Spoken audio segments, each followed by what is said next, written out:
How much of what happens in high school follows you for the rest of your life? More than you might think, starting with that GPA. Joining us now to discuss is MarketWatch's Catey Hill. Hi, Catey. Hey. So it turns out slacking off in high school is probably not a great idea. Yeah, it's really not, because high school GPA predicts how likely it is that you're going to graduate from college. It makes sense, right, that it predicts how likely you will go to college, but it predicts how likely even that you'll graduate from college, and those effects snowball through your whole life. It's incredible how the numbers really bear out. I mean, there's a chart here that shows if your high school GPA is 3.5 or higher, chances are you're going to graduate and get your BA in 6 years.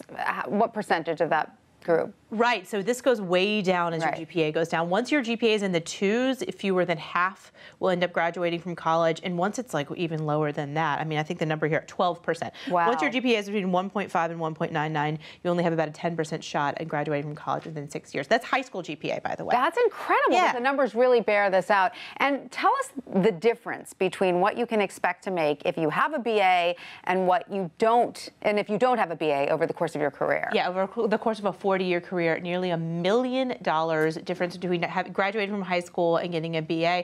And even if you go to college and complete some college, you still don't get that much of a boost. That's a $720,000 gap there. So you got to graduate from college if you want the big earnings. That's really there. And again, this all is going back to that high school GPA, which starts snowballing its impact up. Incredible. And it turns out it's not just our grades. There are other things that happen to us in the wonder years that can follow us through life, correct? Yeah, this is a fascinating study that came out this week that showed that kids who are chronically bullied, so they say they were frequently bullied all the way up from kindergarten all the way through high school, it's about 1 in 4 kids, their grades are much lower than those who weren't bullied, and which is and that really impacts, again, what we just talked about, that isn't going to impact them, follow them through their whole life, because GPA matters so much. And this is based on a recent study. Does it show that kids who are bullied tend to miss more school? Is that why their grades are lower? Right, so that's what they think. So they get about 8 to 10 points lower on tests, and they think that's because they're absent more, because they want to avoid the bullies. It makes sense, right? They're absent more,